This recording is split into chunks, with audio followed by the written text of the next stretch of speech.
Sudah penuh ini. Kebagiannya Selasa. Oh, ini sudah connect. Iya. Oke, silakan dimulai kalau mulai. Mau dimulai, Wanita, silakan, Wanita.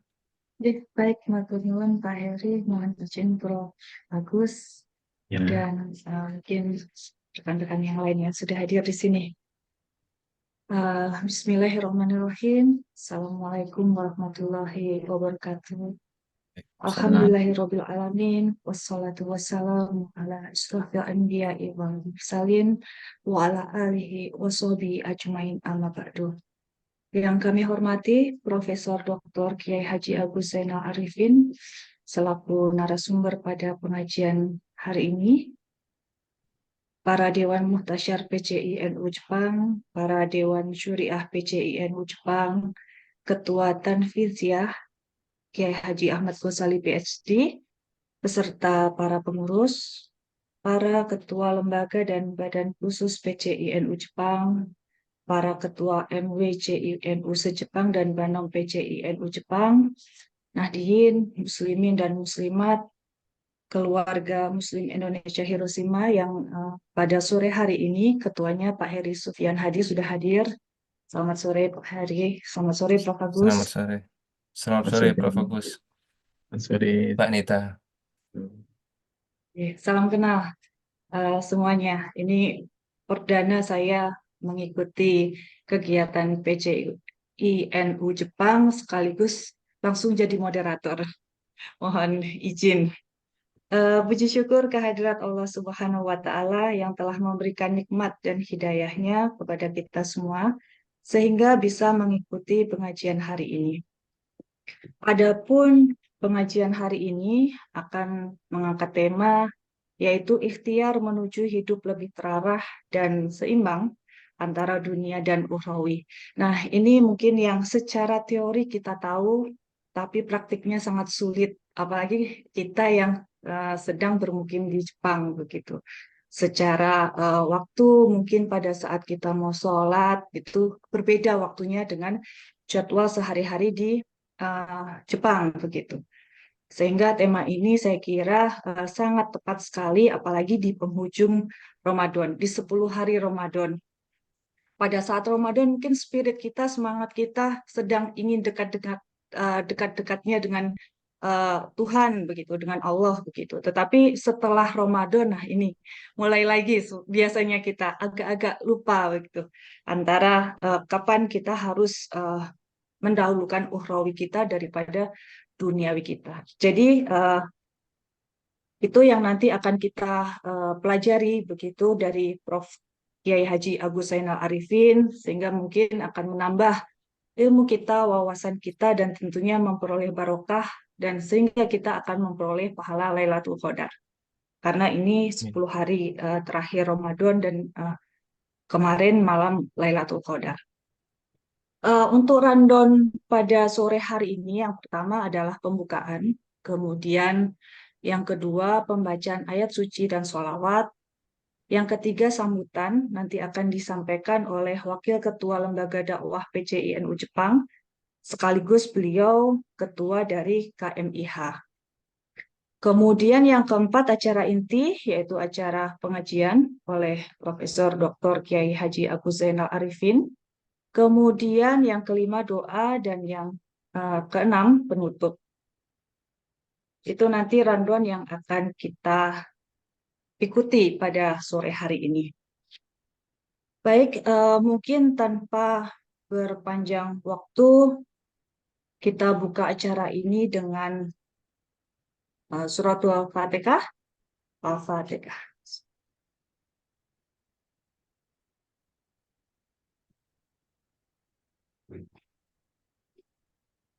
Amin, amin, amin, ya Rabbal Alamin. Untuk selanjutnya, rundown yang kedua, pembacaan ayat suci dan sholawat kepada Ustadz Bahar, dipersilakan. Silakan Ustadz Bahar.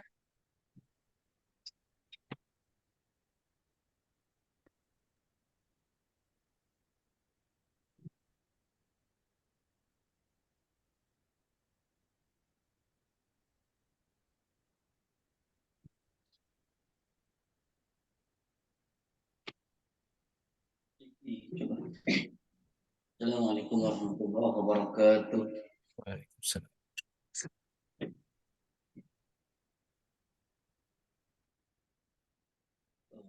Billahi minasy syaithanir rajim.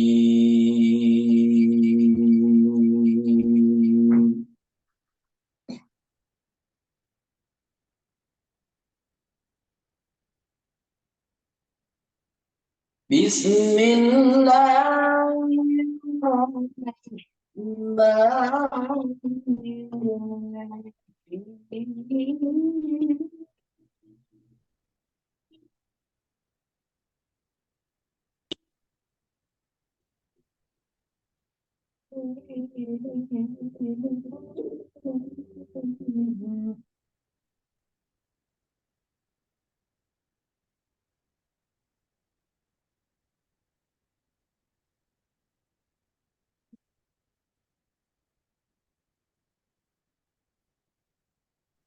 لو أنزلنا القرآن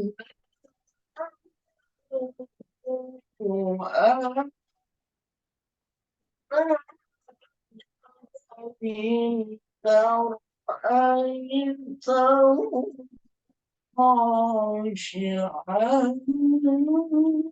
متصدعا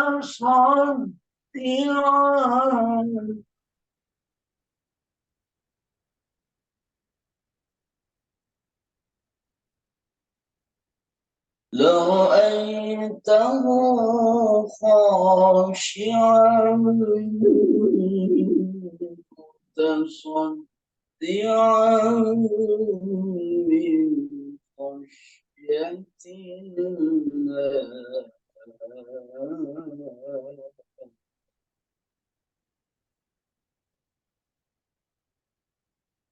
Hah? You are meeting?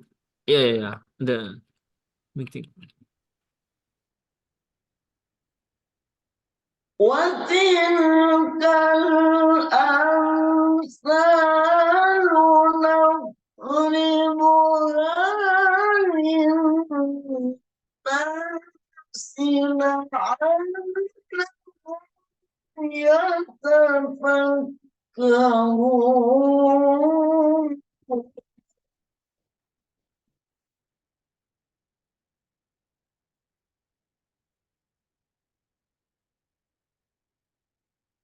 هو الله الذي لا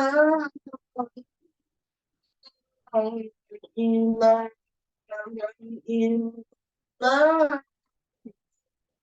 عالم الغيب والشهادة.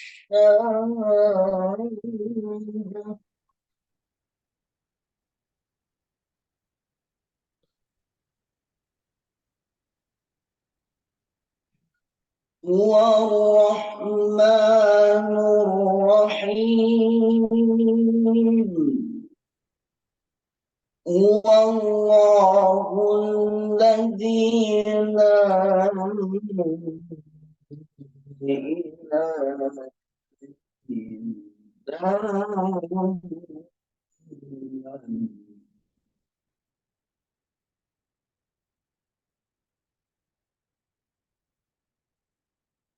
هو الله الذي لا إله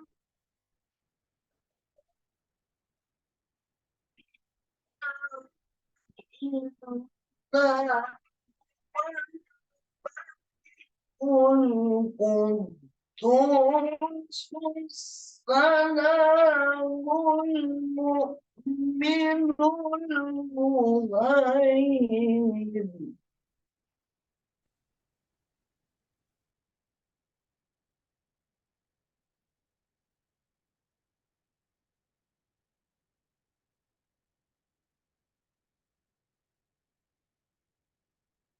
الملك القدوس السلام المهيمن العزيز الجبار المتكبر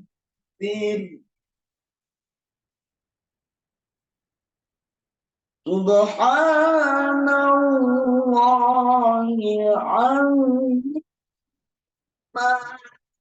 يشركون صدق الله العظيم اللهم صل وسلم وزد وبارك على رسول الله وآله الأطهار على رسول الله وأصحابه الأخيار. السلام عليكم ورحمة الله وبركاته.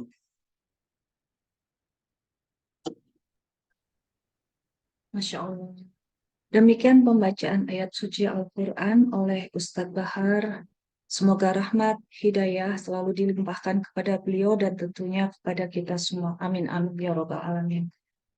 Baik, untuk rundown selanjutnya yang ketiga sambutan yang akan disampaikan oleh Wakil Ketua Lembaga Dakwah PCI NU Jepang, sekaligus beliau Ketua dari KMIH, kepada Bapak Heri Sufyan Hadi, dipersilahkan. Baik, terima kasih Mbak Nita atas kesempatannya. Bismillahirrahmanirrahim. Assalamualaikum warahmatullahi wabarakatuh. Innal hamdalillah wa na'udzu billahi min syururi anfusina wa min sayyiati a'malina may yahdihillahu fala mudhillalah wa may yudhlil fala hadiyalah. Asyhadu an la ilaha illallah wa asyhadu anna Muhammadar Rasulullah. Allahumma shalli ala Sayyidina Muhammad wa ala ali Sayyidina Muhammad. Amma ba'du. Segala puji hanya milik Allah Subhanahu wa taala, pemilik ilmu di langit dan di bumi. Rob seluruh alam semesta, semuanya bertasbih memuji asmanya. Hanya kepadanya lah kita memohon pertolongan serta ampunan, karena atas limpahan rahmat serta nikmat Islam darinya kepada kita hingga saat ini,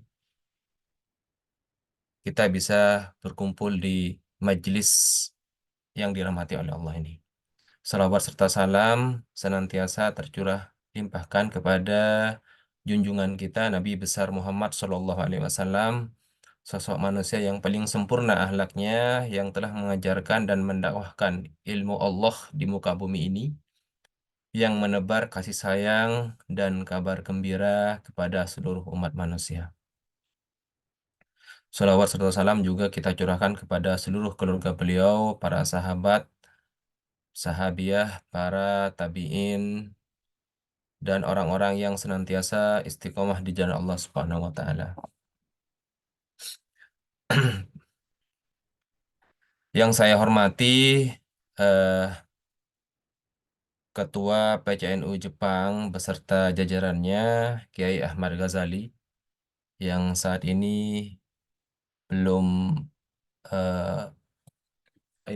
belum bisa hadir pada kesempatan hari ini, dan insya Allah diwakili oleh wakilnya yang sudah hadir pada sore hari ini. Yang saya hormati dan saya takdimi juga narasumber kita, yaitu Profesor Kiai Haji Agus Zainal Arifin, yang telah meluangkan waktunya pada siang hari ini, pada sore hari ini. Yang saya hormati para kiai, para alim ulama, para sesepuh Nahdlatul Ulama PCNU Jepang, para Nahdliyin, para muslimin dan muslimat yang tidak bisa saya sebutkan satu persatu. Seperti yang kita tahu bahwa hari ini adalah bulan suci Ramadan, di mana kita sebagai kaum muslim sudah seharusnya atau diwajibkan untuk berpuasa sebulan penuh. Dan seperti yang kita tahu bahwa saat ini juga kita tinggal di Jepang, di mana Jepang ini merupakan negeri minoritas, Untuk itu kita sebagai kaum muslim yang tinggal di negeri mayoritas sudah selayaknya untuk selalu senantiasa meningkatkan keimanan dan ketakwaan kita kepada Allah Subhanahu wa taala.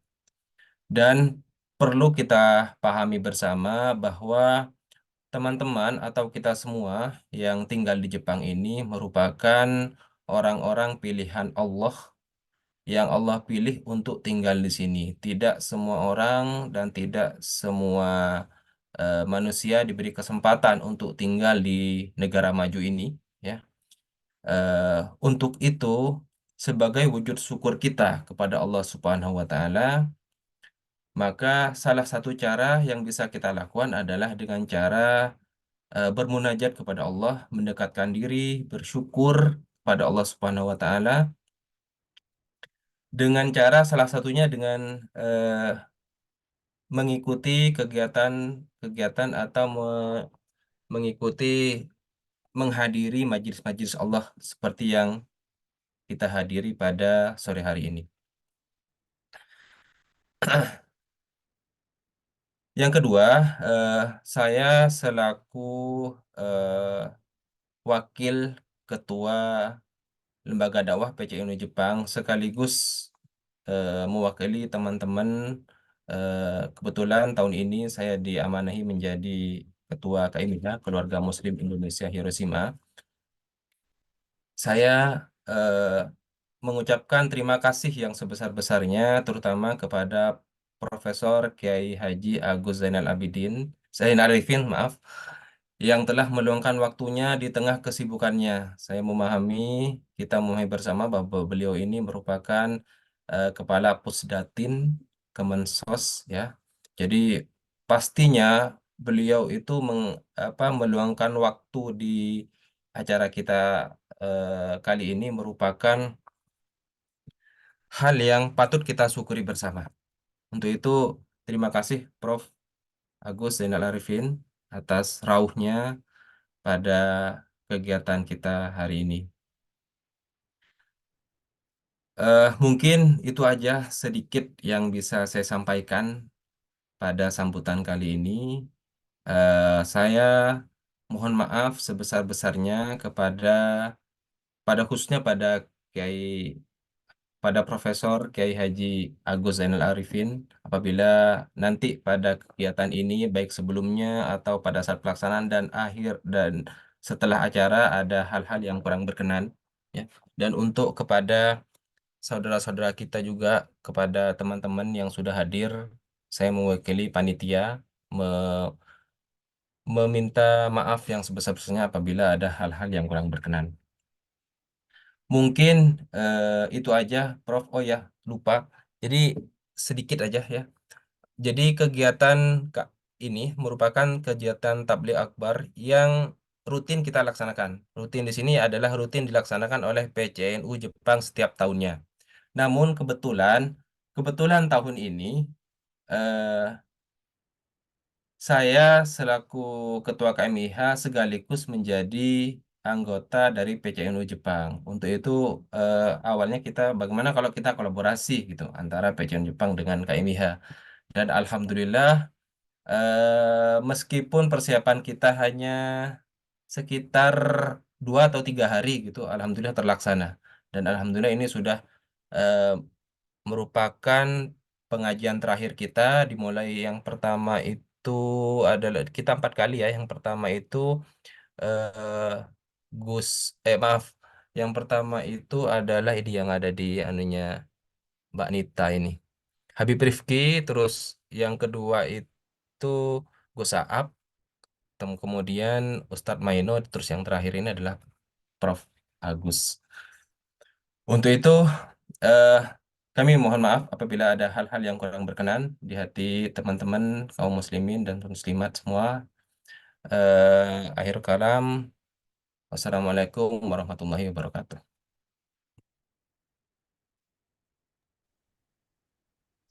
Terima kasih Pak Heri untuk sambutannya. Baik, kita langsung memasuki acara inti kita pada siang hari ini. Nanti akan ada 2 sesi. Yang pertama sesi ceramah dan mungkin ada rekan-rekan, kemudian ada Nahdiyin Muslimin Muslimat yang mungkin ingin eh, tanya jawab atau diskusi dengan Profesor Kiai Haji Abu Zainal Arifin akan diberikan kesempatan sekitar mungkin 15 menit di akhir acara begitu. Sebelum narasumber memberikan pengajian, saya izin untuk membacakan CV singkat beliau. Narasumber kita pada sore hari ini yaitu Profesor Dr. Kiai Haji Abu Zainal Arifin. Beliau lahir di Surabaya pada 9 Agustus, kemudian beliau pernah menimba ilmu di Hiroshima University sehingga tertulis di dalam mungkin pengumuman atau leaflet ke kami semua, beliau adalah alumni PCINU Jepang begitu. Kemudian saat ini beliau bermukim di Jakarta sesuai dengan tugas yang sedang diemban, yaitu Kepala Pusdatin Kementerian Sosial RI, juga sebagai Ketua PBNU masa khidmat 2022 sampai dengan 2027. Sebelumnya beliau bertugas di Departemen Teknik Informatika ITS sebagai dosen. Nah, saat ini dengan tugas beliau yang lain, beliau sedang tidak mengajar di ITS. Itu kurikulum vitae singkat dari beliau. Baik, untuk selanjutnya kepada Profesor Dr. Kiai Haji Agus Zainal Arifin, kami persilahkan untuk menyampaikan kajian pada hari ini, yaitu ikhtiar menuju hidup lebih terarah dan seimbang antara duniawi dan ukhrawi. Kami persilakan Prof. Agus.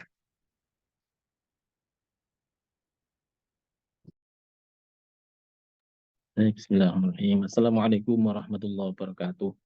Bismillahirrahmanirrahim. Waalaikumsalam. Wassalatu wassalamu ala Rasulillah Sayyidina Maulana Muhammad wa ala alihi wa sahbihi wa mawalah. Rabbi syrah li sadri wa yassir li amri wahlul 'uqdatam min lisani yafqahu qawli, amma ba'du. Baik, sahabat-sahabat sekalian, saya hormati Ketua PCI NU Jepang, Ketua Lembaga Dakwah NU, dan seluruh pengurus, juga warga dan anggota PCI NU Jepang, dan hadirin yang saya muliakan. Saya bergembira karena ini termasuk reuni dengan teman-teman yang berada di Jepang. Saya belum bisa pergi ke Jepang ini dalam waktu dekat. Ternyata bisa diundang sama teman-teman di Jepang. Jadi paling nggak bisa merasakan vibe-nya Jepang ini. Gimanapun 2003 sampai 2007 itu 4 tahun itu singkat sekali untuk menimba ilmu di Jepang. Tapi kayaknya lama banget kalau berada di sana. Kalau sekarang mikir cepat sekali yang ternyata ya dulu waktu jalannya lama banget ya. Karena itu saya ingin nyabarkan bahwa mumpung ada di sana, betul tadi katanya Mas Hari, syukurilah. Disyukuri, nggak semua orang bisa mendapatkan kesempatan bisa berada di Jepang, apalagi menuntut ilmu atau bekerja.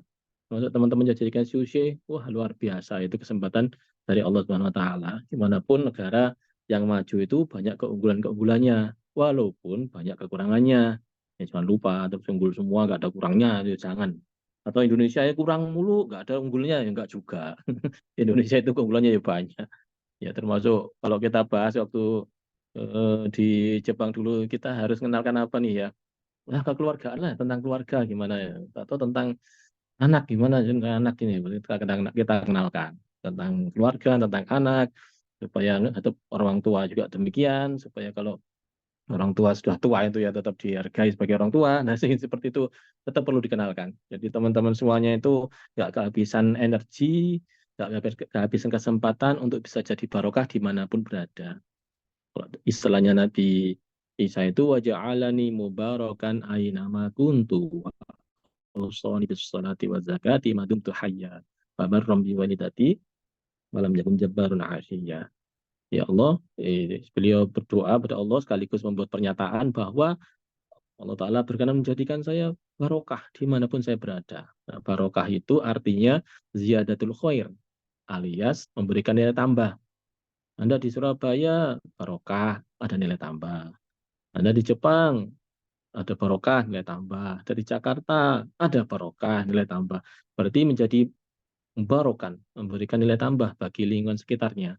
Nggak banyak orang bisa memberikan nilai tambah itu. Walaupun dirinya punya keahlian yang tinggi, punya kemampuan yang bagus, keterampilan yang banyak, tapi belum tentu dia barokah. Diem aja nggak ngapa-ngapain, lingkungannya rusak, diem aja. Lingkungannya butuh pertolongan dia, diem aja. Ya, seperti ini ya tentu saja sulit untuk dibilang sebagai barokah. Ya sudah, sebisa kita. Anda tidak perlu jadi menteri dulu untuk bisa jadi barokah. Serius ini. Kadang teman-teman itu, wah harus jadi menteri dulu, ini jadi pejabat tinggi dulu baru bisa barokah. Tidak. Dimanapun kita berada itu kita punya kesempatan, peluang dari Allah Ta'ala untuk bisa jadi orang yang memberkahi, mubarokan, memberikan nilai tambah kepada sekitarnya, kepada diri kita sendiri dulu, kepada sekitarnya, ada siapapun, untuk yang muslim aja, nggak mesti untuk muslim, untuk seluruh umat manusia, bahkan untuk yang hewan pun demikian juga, tetap harus jadi orang yang barokah, tetap kepada lingkungan, menjadi orang yang barokah untuk lingkungan. Serius ini, saya nggak main-main, karena sekali lagi, banyak sekali menganggap bahwa yang disebut barokah itu hanya memberikan pengajian, itu barokah. Nggak mesti seperti itu. Anda sekarang repot-repot membentuk PCINO Jepang ini juga barokah itu. Betapa banyak konsep-konsep keislaman rahmatan lil alamin yang mestinya hanya dikenal di Indonesia saja, sekarang bisa dipancarluaskan seluruh penjuru dunia. Itu barokah itu. Nggak main-main ini. Ini adalah termasuk mengkhidmati ajaran Islam. Termasuk mewakili Rasulullah, kanjeng Nabi, meneruskan perjuangannya Rasulullah. Yang tentu saja diteruskan oleh para khulafaur rasyidin, para ulama kita zaman dahulu, guru-guru kita, itu perjuangannya seperti itu.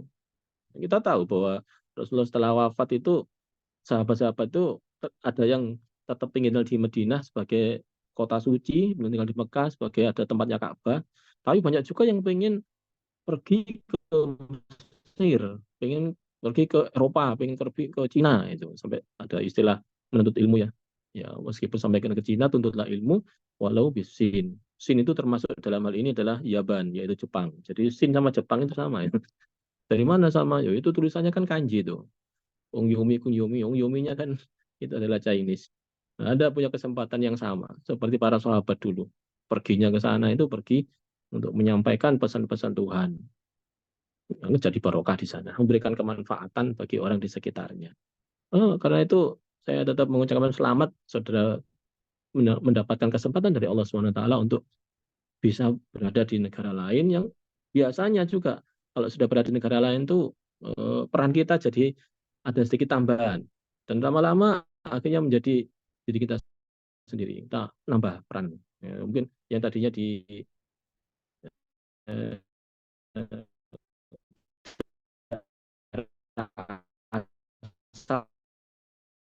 lampu merah diterabas, sekarang enggak sudah. Ya, sekarang tadinya yang kalau sama anaknya itu membiarkan sekolah, ini kan diantar ini karena ada sampai paling enggak sampai halte ini. Kemudian yang tadinya ngomongnya itu suka nyelkit, ya sekarang enggak ini. Ya, ini adalah sebuah tadinya jorok ya, kompro jorok. Sekarang enggak mau nih buang sampah sembarangan nih. Kalau bungkusnya permen itu dimasukkan saku bawa pulang. Yang tadinya ke lingkungan itu juga suka mengotori, ya, sekarang enggak ini. Lihat lingkungan yang dimana diselokan aja air air yang jernih, di situ ada ikan mas yang juga hidup, itu jadi sungkan ini mau bikin keturunan. Ya demikian, ini adalah suatu karakter yang akan dibawa pulang kelak. Karena itu saya sebut barokah. Anda pulang nanti itu menunjukkan banyak sekali peningkatan yang berbeda dengan orang-orang yang tadinya hidup jorok, hidup merusak lingkungan, biasa nggak jujur, kalau interaksi itu nggak mau bekerja sama. Ini sekarang bekerja sama tempatnya. Saat ini kita punya ekosistem yang mendukung untuk kerjasama. Ya, teman-teman yang berada di Jepang ini kerjasamanya kan kuat. Ya mohon maaf, ini beda dengan negara lain yang mungkin agak kurang kerjasamanya. Contoh paling sederhana aja, di lab kita punya yang namanya Kohei, punya namanya Shinshi, punya namanya Senpai. Itu walaupun kayaknya sih seperti kasta, tapi bukan kasta itu. Itu artinya suatu tanggung jawab. Sebagai Shinshi harus tanggung jawab kepada muridnya, gaksinya harus pinter. Kalau nggak pinter yang salah Shinshi-nya itu. Jadi muridnya sensei yang hebat kok terus nggak pinter, itu aneh. Karena itu senseinya biasanya agak keras sedikit, karena dia membawa nama. Kemudian senpai kok bisa ngerti, terampil segala macam alat, kok sampai nggak ditularkan kepada kohenya, juniornya, gimana itu? Ya harusnya diajarkan dong. Nah, yang tua sayang kepada yang muda, ngajari ini, ngajari itu. Dan yang muda sebagai junior, hormat kepada sempainya, memberikan apresiasi, penghormatan. Itu adalah ajaran Islam ini. Itu orang Islam itu harus terhadap yang lebih tua, menghormat kepada yang lebih muda, menyayangi. Itu ajarannya Rasulullah itu. Jadi banyak ajaran Rasulullah yang bisa kita amalkan dan memang harus kita amalkan itu. Cuman karena tidak terbiasa, akhirnya kita ditempatkan oleh Allah Subhanahu wa taala kepada lingkungan yang ekosistemnya mendukung untuk itu. Nah, itu nggak sembarangan kan? Itu lagi-lagi ini mari kita syukuri dan mohon ini dijadikan sebagai momentum-momentum besar dalam hidup kita, tonggak-tonggak sejarah yang harus kita renungi, kita jadikan sebagai tonggak-tonggak keberhasilan. Kan kalau berada di tanah air harus diamalkan ini. Demikian pula kehidupan sederhana, kesederhanaan diri kita. Saya masih ingat waktu pulang 2007 itu dalam beberapa bulan kemudian jadikan panitia. Bagi saya panitia itu ya nggak sulit-sulit amat ya. Namanya sederhana ya. Kita adakan acara waktu itu kelulusannya TK atau SD ya, TK. Ayo diadakan aja di ruang kita. Lu nggak bisa, harus ruang yang gede, aula harus kita sewa itu gedung yang mahal itu loh. Kenapa? Wong ini untuk kita sendiri. Nah, itu kan sederhana loh. Kadang kita harus bentrok dengan sekitar karena kita punya nilai-nilai kesederhanaan. Enggak, ini gedung kita bagus kayak gini kenapa nggak dipakai? Terus makan minum, ngapain kita harus menyediakan makan minum? Udah makan dari rumah kok, pakai minum dari rumah. Kata orang sini, malaikatan dah, malaikatan. Malaikatan itu datang sebagai malaikat, nggak makan pakai minum. Padahal jarak cuma berapa menit. Masa rapat gitu aja harus pakai makan minum, menyediakan donat segala macam. Dan ini memang kita harus sadari tempat kita kalau di tanah air ini rapat sebentar aja harus menyediakan aqua, menyediakan donat, harus menyediakan kue segala macam. Padahal rapat cuma sebentar aja. Tadi ke sini belum makan, udah kan udah makan ya sudah. Ini bentar sudah langsung pulang nggak apa-apa. Tapi nggak bisa begitu. Nah kesederhanaan yang kita punya idealisme ini mungkin nanti akan goyang-goyang dikit, tapi jangan banyak-banyak. tetap sederhana. Ya masih ingat bahwa kayak gini ini perlu kita musyawarahkan, kita harus meeting, mingguan kita meeting. Terlalu sering rapat kok seminggu sekali itu gimana? Padahal kita ZMI kadang seminggu 2 kali. Karena itulah ketika saya berada di kampus ITS dulu tahun 2007, 2008, 2009 itu saya adakan semi di awal-awal itu agak berat, tapi ternyata alhamdulillah lancar. Lama-lama ketika saya menjabat sebagai wakil dekan ya, pembantu dekan, wakil dekan, atau jadi dekan juga, itu meskipun dengan tingkat kesibukan saya yang tinggi, saya bisa membimbing banyak orang. Dan banyak orang itu semuanya pada berhasil. Sehingga kalau S2 ya bisa tembus lah. Mungkin conference internasional. Kalau S3 ya tembus lah. Scopus Q2 gitu. Itu adalah barokahnya kalau kita melakukan ZMI dengan teratur. Lagi-lagi untuk ZMI itu bagi banyak pihak, itu adalah suatu upacara yang rumit.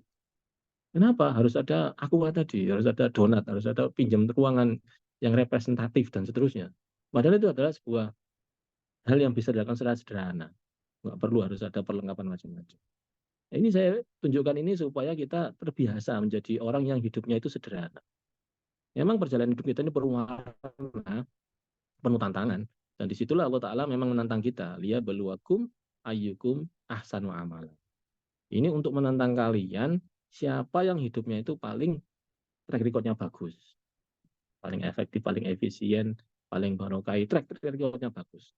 Karena catatan sejarah hidup kita ini nanti akan dibacakan ulang. Kelak di hadapan Allah Subhanahu wa taala ketika kita berada di alam akhirat. Dan ketika dibacakan itu, tentu saja orang akan bagus-bagusan cerita. Bagus-bagusan cerita itu bagus-bagusan track record. Mungkin itu di akhirat masih belum kita bayangkan atau sulit dibayangkan. Kita bayangkan di dunia aja. Seorang anak itu senang kalau bapaknya itu ceritakan dengan cerita yang baik. Tapi seorang anak akan sumpek, dia akan sedih kalau diceritakan cerita bapaknya, cerita yang buruk. Nah, itu aja sudah menjadikan sumpah semakin sedih seorang anak. Cucunya juga begitu. Wah, ini luar biasa nenek saya itu, luar biasa kakek saya itu. Begini. Senang ceritakan. Sebaliknya kalau jelek ceritanya, tentang dulunya korupsi, dulunya ternyata mengambil duit negara, ternyata menyelewengkan. Wah, ya malu itu cucunya itu. Udah, jangan diceritakan mbahmu, kata orang lain. Malu-maluin. Sampai cucunya sendiri malu. Jangan sampai demikian. Kita jadi orang yang harus memberikan barokah, bukan malah menyusahkan. Nah, insya Allah dengan kehidupan yang sederhana ini, yang disebut terarah ya, seperti yang sampaikan oleh Rasulullah, ya, seperti yang diajarkan oleh para sahabat. Rasulullah mengajarkan kepada sahabat ini hidup itu sederhana ya, nggak usah dibikin sulit, nggak usah dibikin ruwet. Teman-teman kuliah, teman-teman bekerja di Jepang ini sudah diajarkan tentang kesederhanaan itu sendiri. Target pun target yang sederhana, yang nggak muluk-muluk, yang bisa dicapai, reachable-nya. Nah, sekarang hubungannya dengan puasa. Target sederhananya apa? Puasa itu, saum itu, bahasa Arabnya, itu ada terjemahan namanya imsakun. Imsak. Imsak itu artinya ngempet. Ngempet itu mencegah. Kalau bahasa lainnya itu ending itu apa ya? Pause. Pause itu menghentikan sejenak. Mencegah. Nah, ngempet itu kan ya nggak lama sih ngempetin, tapi harus diempet. Apa yang diempet itu? Yang diempet, yang dipending dulu adalah kemaksiatan. Berarti selama Ramadan kita disuruh ngempet, nggak usah maksiat dulu. Loh, tapi saya itu nggak bisa ibadah banyak. Walaupun nggak bisa ibadah banyak, nggak apa-apa. Yang penting jangan maksiat. Itu aja. Saya ini kalau wiritan sedikit, ya sedikit nggak apa-apa. Terus nggak wiritan pun nggak apa-apa. Sholat 5 waktu kan sudah ada wiritannya, sudah itu. Ini nggak apa-apa sebetulnya. Tapi omonganmu jangan omongan yang jorok, omongan yang kotor, omongan yang nyakitan hati, nyakitan perasaan, itu diempet semua. Wah, saya nggak bisa silaturahmi di Jepang itu mahal. Naik kereta itu sekali naik minimal tuh saya ke Hiroshima itu 570 yen. Nah, sekarang berapa Mas Hari? Palingnya segitu juga ya. Tapi mahal kayak gitu, gimana nggak bisa silaturahmi ini? Yang penting jangan sampai mengadu domba orang. Sudah itu. Adu-adu, menasani, membuat hubungan si A dengan si B jadi keruh. Itu sama aja memutus tali silaturahmi. Memutus tali silaturahmi itu bahaya. Mending kita tidak bisa menyambungkan suatu tali silaturahmi daripada memutus suatu tali silaturahmi yang sudah ada. Jadi kalau nggak bisa menyambung persaudaraan, minimal jangan memutus yang sudah ada. Memutus itu termasuk bagian dari maksiat. Itu harus dosa besar dosanya. Demikian pula kalau misal makan yang halal, yang halal yang bagus sekali, yang ada sunnahnya itu. Minimal jangan makan yang haram. Ini sudah yang biasa-biasa jadi makan. Ini nyoba-nyoba makan yang haram. Enggak, makan yang biasa-biasa aja, nggak usah yang mahal. Ini sekarang ini kan kita makin banyak pilihan ini, makin banyak pilihan, makin banyak yang dilihat. Sehingga yang kita inginkan jadi banyak sekali. Jalan-jalan ketemu okonomiyaki. Jadi kepingin okonomiyaki gitu. Padahal ini ada unsur-unsur yang nggak beres ini untuk dimakan. Ini memang manusia godaannya karena makin banyak ketemu sesuatu, ya makin banyak keinginannya. Bukan kebutuhannya ya, keinginannya. Jadi makin banyak keinginannya. Mungkin kalau kita nggak usah kemana-mana, itu nggak banyak keinginannya. Tapi nggak baik juga. Tuhan menyuruh kita untuk jalan-jalan. Fantasiul ardi, kita suruh pergi jalan-jalan untuk lihat-lihat. Karena nggak lama lagi kita akan meninggalkan dunia ini. Karena itu harus punya pengalaman. Ya sudah, dunia ini harus kita jalani kemana-kemana kita pergi. Teman-teman yang sudah berada di Tokyo, silakan pergi Hokkaido boleh, pergi ke Hiroshima boleh. Teman-teman sudah di Jepang, silakan mau keluar negeri ke Amerika boleh. Itu termasuk bagian dari jalan-jalan. Itu termasuk perintah Tuhan jalan-jalan itu. Jangan main-main. Dikira yang perintah Tuhan cuma sholat sama puasa. Enggak. Jalan-jalan juga termasuk bagian dari jalankan perintah Tuhan. Kita berusaha sekuat tenaga cari makanan yang halal, itu juga perintah Tuhan. Banyak perintah Tuhan itu. Jadi kalau ada yang mengatakan bahwa nanti setelah Ramadan kita jadi agak seret menjalankan perintah Tuhan. Enggak, masih banyak. Bahkan kita belajar pun itu termasuk perintah Tuhan. Ya gitulah. Jadi jalan-jalan itu memang termasuk bagian dari perintah Tuhan. Kita tahu banyak hal itu akhirnya tahu banyak sekali alternatif yang baik. Makanan pun jadi beragam. Ya memang risikonya itu tadi. Jadi banyak keinginannya. Akibat keinginannya itu jadi nggak bisa hidup sederhana kita. Terus ngerti sushi, ngerti sashimi, jadinya makan pecel jadi kurang nyaman ini. Terlalu banyak yang dilihat, akhirnya terlalu banyak yang diinginkan. Tapi ya lumayan nanti kalau di surga itu insya Allah ya lebih banyak yang didapat ini. Kan surga itu menuruti apa yang kita inginkan tuh. Jadi bagi teman-teman yang hidupnya di desa nggak pernah kemana-mana, itu mungkin suguhannya dia di surga itu ya mungkin ya paling banter ya pecel lele. Mungkin rujak itu paling hebat sudah. Kenapa? Nggak pernah kemana-mana dia. Tapi yang pernah ke Jepang itu masih milih itu dia angan-angannya yang ingin diangankan kepada Tuhan. Apa ini? Wah, saya kepingin sashimi ini. Datangnya penyiling datang sashimi. Kenapa kok begitu? Karena pernah melihat itu. Jadi ya plus minus lah. Kalau kita pergi jauh-jauh itu ya ada plusnya, ya ada minusnya. Baik dari yang kita sebut ini bahwa hidup yang terarah ini kita usahakan yang sederhana aja, nuruti perintah Allah. Kalau nggak bisa jalankan sunah-sunah, itu wajib tok itu aja, wajib tok. Nggak usah yang sunah-sunah, yang wajib itu aja. Nah, wajib itu berhasil aja. Bukan salah satu sahabat yang termasuk orang Badui ya menanyakan, apa kewajiban saya ya Rasulullah? Kamu ini ya jalankan sholat lima waktu baik Rasulullah. Apalagi puasa Ramadan ya baik apalagi. Itu sebenarnya wajib-wajib aja. Langsung dia bersumpah, wallahi saya nggak akan nambah, nggak akan kurangi, seperti ini saja. Itu terus pergi itu oleh Rasulullah dipuji. Kalau nggak pengen lihat ahli surga itu lihat orang ini, gitu coba. Dia padahal dia nggak nyelesaikan yang sunat-sunat, yang wajib-wajib tuh. Jadi nggak apa-apa, yang wajib-wajib aja, tapi jangan maksiat, itu yang paling penting. Walaupun kita nyari obat, tapi kalau melanggar pantangan, dia tetap sakit. Berusaha minum obat ini, obat itu, tapi pantangannya dilanggar terus, ya sakit. Ya mendingan nggak terlalu berobat, tapi nggak melanggar pantangan. Udah, itu lumayan tuh, lama-lama ya sembuh biasanya. Biasanya. Tapi minimal jangan sampai melanggar. Nah, selama Ramadan ini kita dibiasakan seperti itu. Sampai oleh Tuhan diberi keringanan. Kalau kamu nggak bisa menjalankan kesunahan, terus kamu kalau lagi nyadar gini, keinginan jahatmu malah keluar, ingin malah nyari yang tidak diridhoi Allah, mendingan kamu tidur.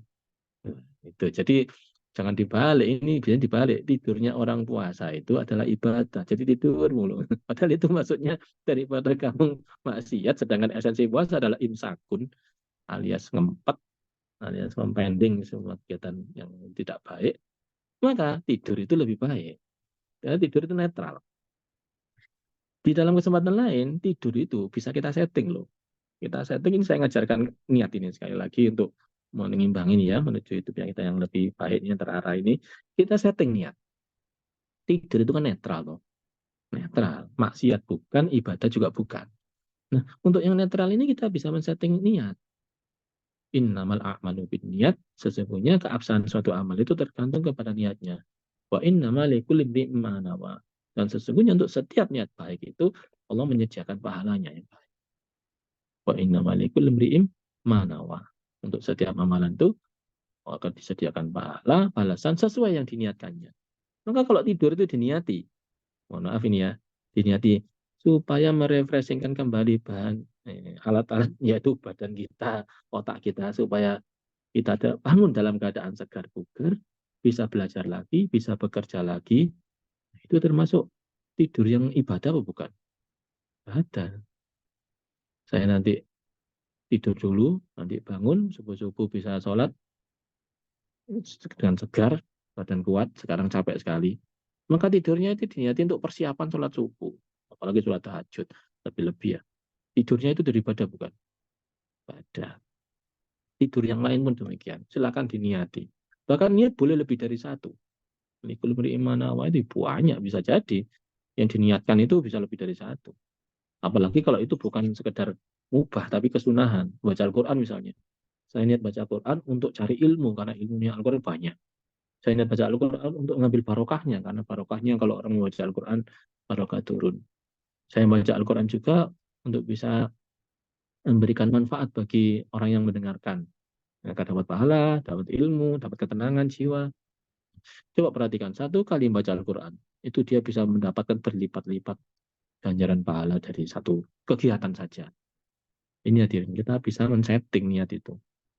Sekarang kalau nggak baca Al-Quran, bukan tidur. Apa kuliah? Saya itu kuliah bioteknologi. Kira-kira Al-Qurannya di mana? Ukhrawinya di mana? Dunianya di mana? Loh, jangan khawatir. Saya belajar IT. Kira-kira dunianya di mana? Ukhrawinya di mana? Termasuk ibadah apa bukan? Loh, jangan khawatir. Maaf ini saya ini saat ini tidak lagi jadi dosen di kampus ITS. Ya istirahat sebentar ini. Kenapa? Karena lagi dibutuhkan oleh negara. Dan negara lagi membutuhkan orang yang ngerti IT. Barokah saya belajar Hiroshima dulu, belajar IT di Hiroshima. Akhirnya saya ngerti tentang IT, diminta untuk bisa ngurusi data dan informasi kesejahteraan sosial. Di mana data waktu itu morat-marit 2021 itu. Saking morat-maritnya banyak sekali, data-data yang diberi bansos itu ternyata bukan manusia. Kok bisa bukan manusia? Nah, ini kayaknya nggak padan. Setelah dicari di kampungnya halamannya, nama orang itu, alamat orang itu, tempat tanggal lahir orang itu, ternyata orang itu tuh tidak pernah ada di desa itu. Loh, siapa kalau gitu orang itu? Ini buaya kayak gitu tuh. Sudah lagi orang itu sudah meninggal. Itu tetap dapat bansos seperti itu, banyak kejadian. Mudah-mudahan itu dulu pernah terjadi. Dan itu membutuhkan orang-orang yang ngerti IT untuk bisa melakukan forensik data, dimodelkan, sehingga kejadianlah itu. Waktu itu kita bisa menemukan jutaan data yang ternyata bukan manusia. Kalau itu bukan orang IT, gimana caranya? Sekali lagi, yang seperti itu juga ada barokahnya. Dan barokahnya besar bagi bangsa ini. Dengan menyelamatkan data yang memang betul-betul orang miskin, mendapatkan bantuan yang tepat, yang tidak miskin segera dikeluarkan, apalagi bukan orang dikeluarkan, itu terus bagian dari ibadah. Apa ibadah yang lebih besar daripada menyelamatkan kehidupan kemanusiaan? Menyelamatkan kemanusiaan. Ya kita menyelamatkan kemanusiaan itu harus wajib. Kenapa? Gini, Allah Ta'ala itu senang dengan manusia. Saking senangnya bahkan dianggap sebagai keluarga. Iya.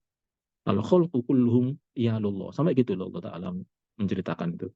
Makhluk itu semuanya, ya manusia itu semuanya adalah iyalullah, keluarganya Allah. Ini jangan salah paham. Kalau disebut keluarga itu artinya saking dekatnya. Saya sama Mas Hari ini seperti keluarga. Itu saking dekatnya berarti. Bukan artinya dia itu adalah famili saya, kakak atau adik, bukan. Bisa jadi orang orang lain. Tapi karena sama-sama di Hiroshima, sama-sama kerjanya di situ, siang malam ya banyak sering ketemu di situ, ya berarti dekat sekali, namanya keluarga. Itu namanya ya Allah. Karena itu yang bisa nyenang-nyenangkan manusia, ya akan disenang-senangkan oleh Allah. Dan ketahuilah, barang siapa yang menyusahkan manusia, ya siap-siap disusahkan oleh Allah. Tuh kan, muter lagi ke situ. Berarti kalau kita berusaha belajar ini, belajar apapun ilmu yang kita pegang ini, dengan diniyati lillahi ta'ala, untuk bisa berkhidmat kepada Allah Subhanahu wa Ta'ala, bisa nyenang-nyenangkan makhluknya, bisa menyelamatkan kehidupan ini, bisa menolong sebanyak mungkin manusia, sebanyak mungkin makhluk Allah. Itu perbuatan yang sangat-sangat mulia. Apalagi kalau bisa meniatkan seperti itu. Walaupun kayaknya yang dipelajari bukan ilmu tafsir, ilmu fikih, ilmu tarikh, ilmu syariat, bukan. Tapi ilmu ini adalah ilmu yang bisa membawa kita hidup menjadi makhluk yang dimuliakan oleh Allah SWT. Maka kalau kita cari keseimbangannya, kayaknya yang kita lakoni sekarang ini ya ikhrawi semua, nggak ada duniawinya. Kok bisa? Loh iya, yang dilakoni seperti duniawi, tapi hakikatnya adalah ukhrawi. Mungkin itu yang disebut oleh teman-teman sebagai seimbang. Nggak usah coba-coba menyeimbangkan, ini duniawi saja ya, ini 50% ukhrawinya, 50% duniawinya. Nggak perlu seperti itu. Kita niatkan aja semua yang kita lakukan ini ukhrawi. Udah 100% ukhrawi. Loh, tapi kan saya ini jalan-jalan Pak ke Koeng. Ya ukhrawi juga itu.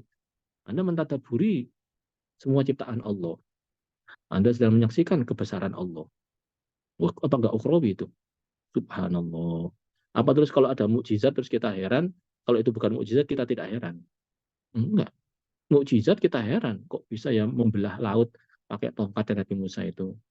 Kita dzikir tentang itu. Kita mengingat tentang itu. Itu adalah suatu ibadah. Iya, tapi yang kita lihat hari-hari, kok bisa ya laut itu dibelah pakai jembatan ya? Jembatan Suramadu, jembatan yang lain. Kok bisa tetap berada di itu? Kalau nggak kehendak Tuhan nggak bisa ngambang seperti itu, nggak bisa tetap berada tegak di laut seperti itu. Pesawat terbang kok bisa ya udara di bawahnya itu bisa membuat tekanan yang tinggi sehingga sayap di kiri kanan itu terangkat, sehingga pesawat segede itu sekian ton bisa terangkat. Allah Ta'ala berkenan untuk menjadikan udara itu bisa diatur dan semuanya itu tunduk dengan sunnatullah, aturannya Allah. Alhamdulillah aturannya Allah tadi, sunnatullah tadi itu dibocorkan kepada manusia melalui penemuan-penemuan para ahli. Kita yang belajar sains, belajar teknologi, dan belajar ilmu-ilmu lain itu hakikatnya sedang mengais-ngais sunnatullah yang sudah ditetapkan Allah Ta'ala kepada setiap benda. Yang semua benda itu kalau diberikan perintah oleh Allah, nurut. Hanya manusia memang kadang nggak nurut. Tapi ini kalau benda-benda seluruh dunia itu, seluruh muka bumi ini, dalam bumi juga, kalau diperintah oleh Allah SWT, nurut. Nah, kita diberikan oleh Allah Ta'ala kesempatan untuk belajar tentang sunnatullah itu. Kalau bahasa umumnya adalah hukum alam. Itu adalah sunnatullah. Sunnatullah itu hukum alam, bahasa lain. Baiklah, kembali ke kehidupan kita ini. Kita sudah nggak usah ruwet-ruwet, nggak usah dibikin sulit. Asal Anda tidak maksiat aja sudah menjadi pribadi yang menyenangkan, yang bermanfaat bagi banyak orang, nggak pernah mengusik hidup orang lain, itu sudah cukup, itu sudah bagus itu. Sederhana. Saat ini teman-teman kadang-kadang ya mungkin ketika berada di Jepang atau di luar negeri kehidupannya biasa sederhana. Pulang itu jadi kayak orang yang lepas dari kandang. Ya, mintanya nggak sederhana. Ya mohon maaf ini kadang-kadang kepingin begitu pulang ke tanah air, turun dari pesawat, dibeberkan karpet merah. Dari tangga pesawat sampai ke tempat kerja. Disambut dengan sukacita meriah. Ternyata enggak. Ternyata enggak. Kecewa. Karena saking kecewanya, akhirnya mencoba untuk keluar. Keluar di tempat kerjanya. Padahal sudah ada perjanjian yang sudah pernah disepakati. Ini saya sekali ini mohon maaf ini. Tapi banyak kejadian di tanah air kita ini, teman-teman yang sudah berangkatnya itu berangkat dengan baik, pulangnya tidak baik. Saya sebut saja su'ul khotimah, hubungannya dengan instansinya. Di mana tidak, begitu pulang dibeberkan karpet ternyata bukan karpet merah. Nggak ada karpetnya malah, nggak ada dibeber. Kecewa. Kerjaan itu seakan-akan harus disodorkan di depan mejanya, harus siap saji, seakan-akan. Enggak, padahal justru ketika kita pulang dari Jepang, itu kita pulang dari tugas belajar, itu kita pulang dari tempat yang maju, itu pulang itu bawa solusi. Bukan malah menjadi masalah. Ini sudah enggak ngewangi, malah ngerepoti.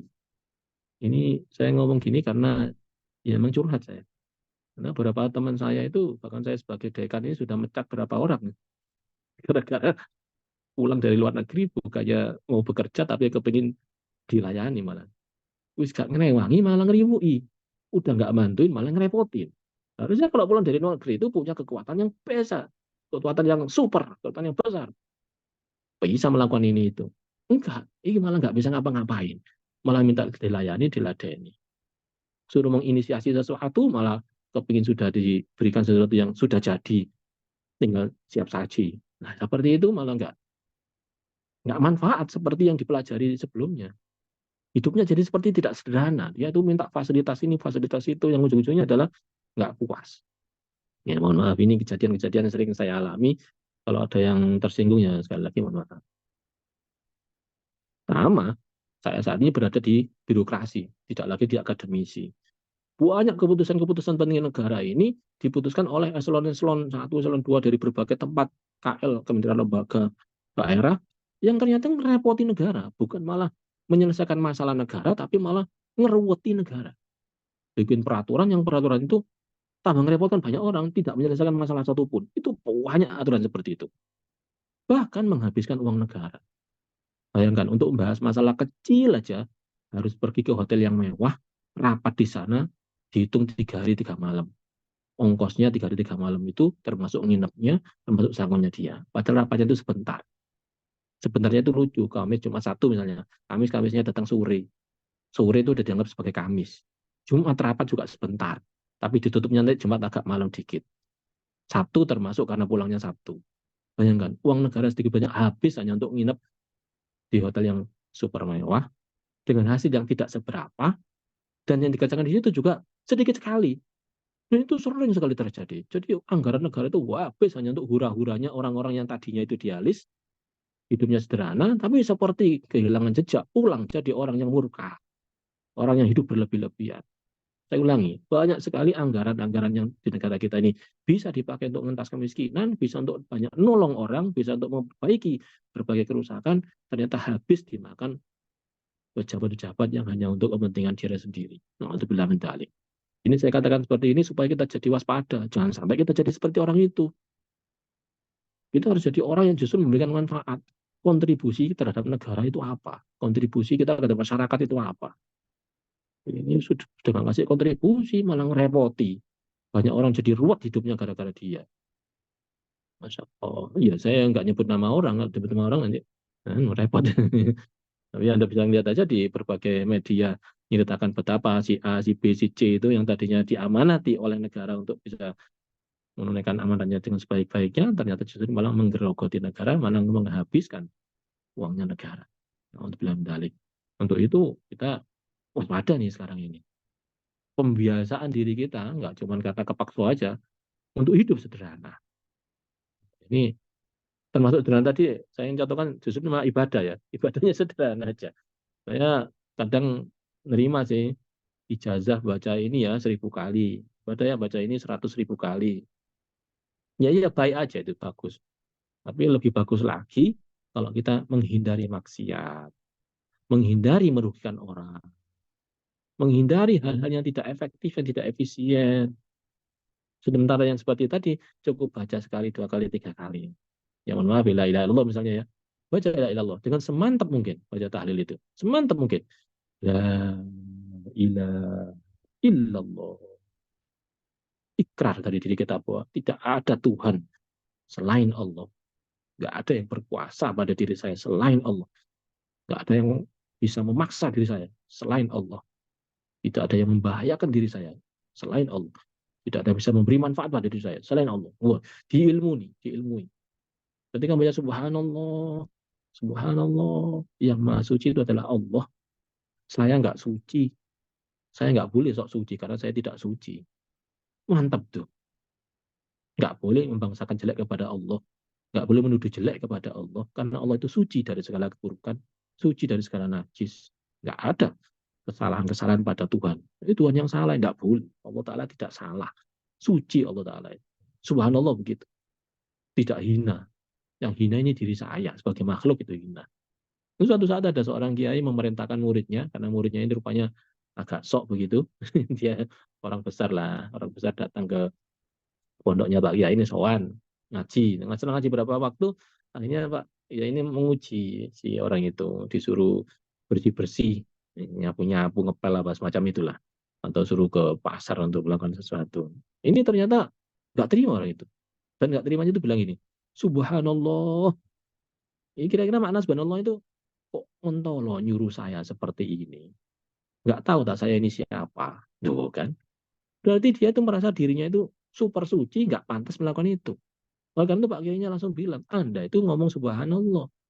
Tapi yang bermakna subhana nafsi. Maha suci diri saya. Lisanmu bilang maha suci Allah. Tapi perasaanmu bilang maha suci diri saya. Kan kebalik tuh. Karena dari situ saya menyimpulkan, ya, enggak apa-apa. Mari kita subhanallah itu sebagai wiritan, malah bagus itu. Mungkin nggak usah banyak-banyak. Tapi diresapi betul bahwa kita ini adalah makhluknya Allah. Yang suci itu Allah. Kita itu tidak suci. Alhamdulillah itu matur nuwunnya terima kasih kepada Allah. Ya Allah, arigatou gozaimasu ya Allah. Ya Allah, osewani narimasu ya Allah. Ya Allah, matur nuwun ya Allah. Terima kasih ya Allah. Itu keluar dari dalam hati kita matur nuwunnya itu. Tidak ada komplain sedikit pun pada Allah. Orang kok setiap kali dikasih sesuatu komplain.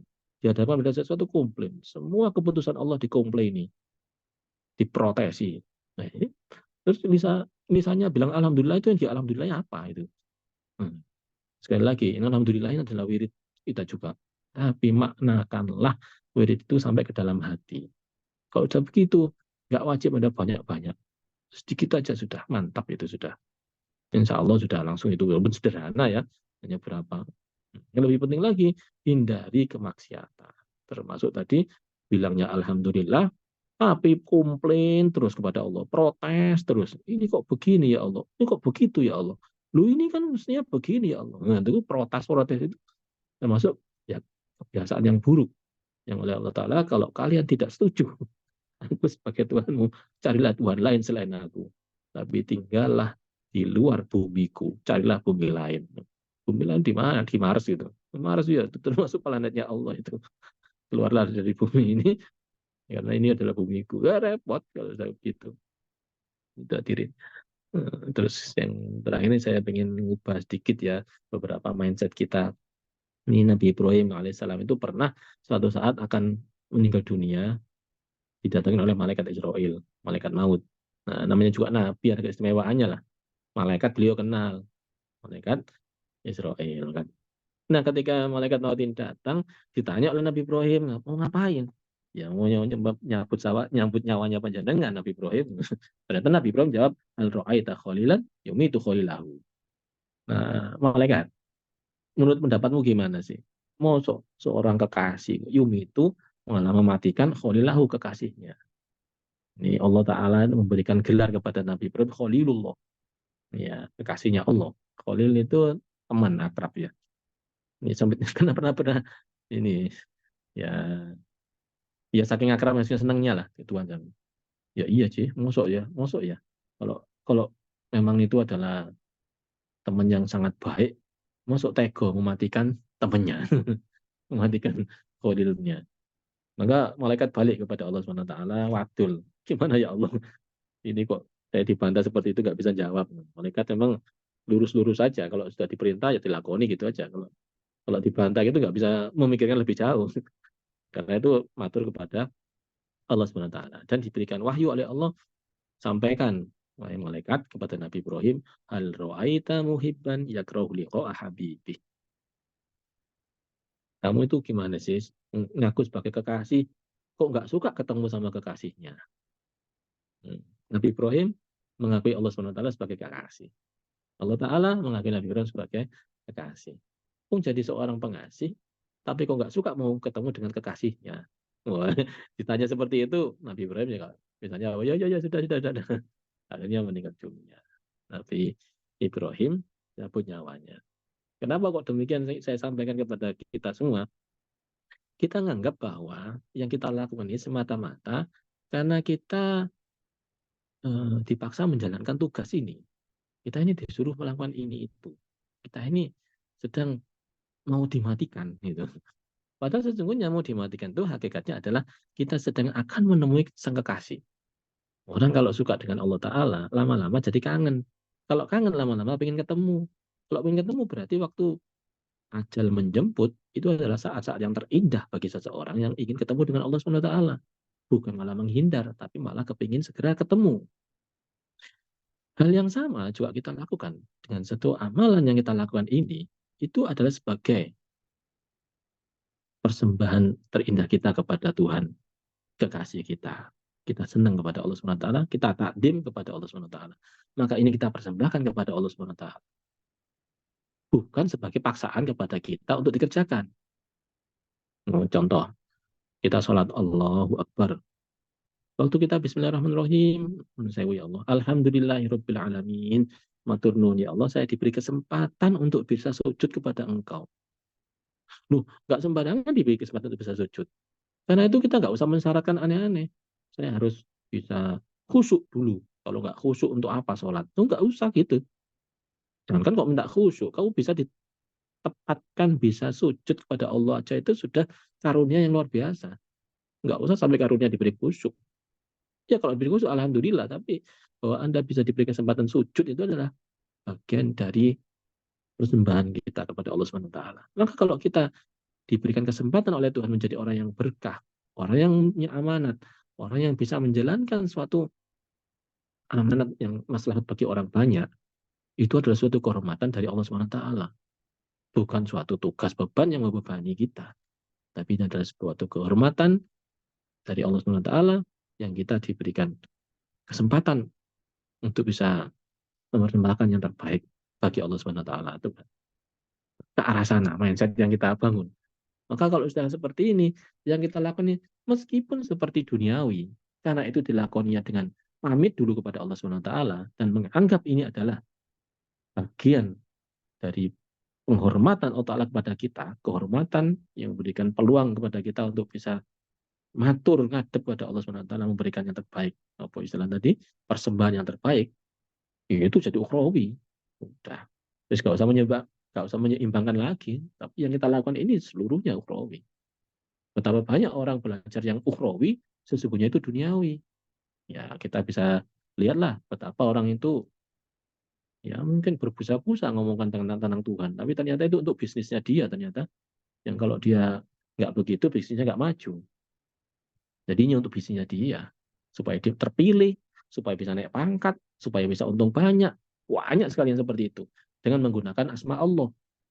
Sampai diingatkan oleh Allah Ta'ala. Kalian semua jangan tertipu ya. Jangan tertipu orang mengatasnamakan Allah. Sampai digitukan kita oleh Tuhan. Iya, nggak boleh kita tertipu orang yang mengatasnamakan Allah. Hati-hati kalau ada orang mengatasnamakan Allah. Kamu jangan sampai langsung tergiur. Nah, itu berarti saking banyaknya orang yang mengatasnamakan Allah, menipu manusia untuk dapat keuntungan. Dan sebaliknya, seakan-akan seorang itu menjalankan amalan ukhrawi, amalan yang duniawi padahal itu ukhrawi. Kalau tadi ukhrawi padahal itu duniawi. Juga yang amalannya duniawi padahal itu ukhrawi. Sekali lagi, Anda belajar kedokteran, kayaknya amalan duniawi, tapi ternyata itu adalah untuk menolong umat manusia yang sakit supaya sembuh, yang menderita supaya lepas dari penderitaannya. Apa enggak ukhrawi menyelamatkan kehidupan kemanusiaan? Anda yang belajar teknologi, belajar IT, Anda yang saat ini bekerja untuk juga termasuk belajar, enggak ya bekerja, tapi bekerjanya itu apa? Untuk bisa nyarikan nafkah untuk anak istri, kalau belum menikah, untuk persiapan nikah. Loh, nikah itu apa? Bukan termasuk sunnahnya Rasulullah, bukan perjuangan. Apalagi kalau selama di luar negeri ternyata ikut meneruskan perjuangannya Kanjeng Nabi Rasulullah SAW. Ikut urun walaupun sedikit kontribusi saya, ya bisanya saya seperti ini ya Allah. Ya mohon maaf bisanya seperti ini saja. Termasuk kontribusi itu. Bukan menjadi beban, tapi justru memberikan kontribusi. Nah, saat ini justru banyak orang punya keilmuan tinggi, tapi jadi beban untuk masyarakat. Mobil harus semewah itu, nggak boleh kalau nggak semewah itu, dia nggak mau kerja. Nggak ada itu. Kadang-kadang kalau ke daerah itu, dia jawab, gaji kami itu Pak, untuk memberangkatkan kami dari rumah ke tempat kerja kantor ini. Tapi kalau ada tugas dari kantor ini, ya harus ada gaji tambahan lagi. Ada sampai begitu. Nah, nih wis nggak kontribusi untuk negara ini, malah jadi beban untuk negara ini. Astagfirullahaladzim. Ya gitu. Baik teman-teman, itu mungkin bisa saya sampaikan. Mudah-mudahan bermanfaat kita semua. Sekian, Assalamualaikum warahmatullahi wabarakatuh. Salam. Terima kasih Prof. Dr. K. Haji Abu Zainal Arifin. Materi yang luar biasa dari pemateri kita hari ini yang dari saya sendiri sangat bermanfaat. Banyak catatan yang saya highlight gitu, Prof. Bahwa ya sekarang sebagai pelajar di Jepang nanti akan balik ke Indonesia, tentu pengalaman-pengalaman yang tadi disampaikan Prof. Bagus, sangat bermanfaat untuk bekal saya dan mungkin kita semua begitu. Baik, sesi kita lanjutkan dengan sesi tanya jawab dari hadirin dan hadirat yang hadir di sini. Dapat raise hand mungkin atau menuliskan pertanyaan di kolom chat, nanti dapat saya bacakan. Saya persilahkan jika ada yang mau bertanya. Oh, baik. Ini saya panggil siapa? Mas Gulbi. Silakan Mas Gulbi. Oke, baik. Assalamualaikum, Prof. Agus. Salam, Gulbi. Gimana Bahagia kabarnya? sekali saya bisa melihat wajah Prof. Agus di sini. Terima kasih sebelumnya untuk Prof. Agus dan juga teman-teman yang sudah mengadakan acara ini. Jadi saya bisa melihat dan mendengarkan lagi tausiah dari Prof. Agus. Saya ada pertanyaan, Prof.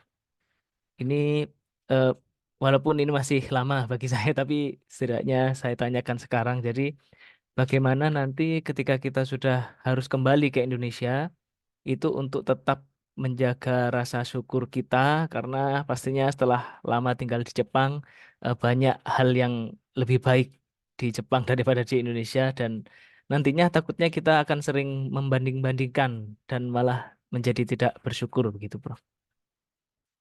Terima kasih. Baik, mungkin langsung saja Prof. Agus untuk dijawab begitu. Ya, bersyukur itu kalau di Al-Quran dikisahkan nanti bakal ditambah. La in syakartum la azidannakum. Kalau kamu mau bersyukur, nanti aku tambah. Wala in kafartum inna adzabi lasyadid. Kalau kamu kufur itu lawan dari bersyukur. Syukur itu menerima, ngakoni, memberikan apresiasi kepada Tuhan. Kalau kufur itu tidak mengakui bahwa itu dari Tuhan dan tidak mengapresiasi kepada Allah Ta'ala. Itu berarti nggak syukur atau kufur. Nah, kita syukuri, kita akui, alhamdulillah ini mendapatkan ilmu yang barokah, pengalaman yang barokah, kita amalkan. Nah, manakala kita amalkan, maka akan ditambah oleh Tuhan. Tambah ilmunya, tambah pengalamannya, tambah kenikmatan-kenikmatannya.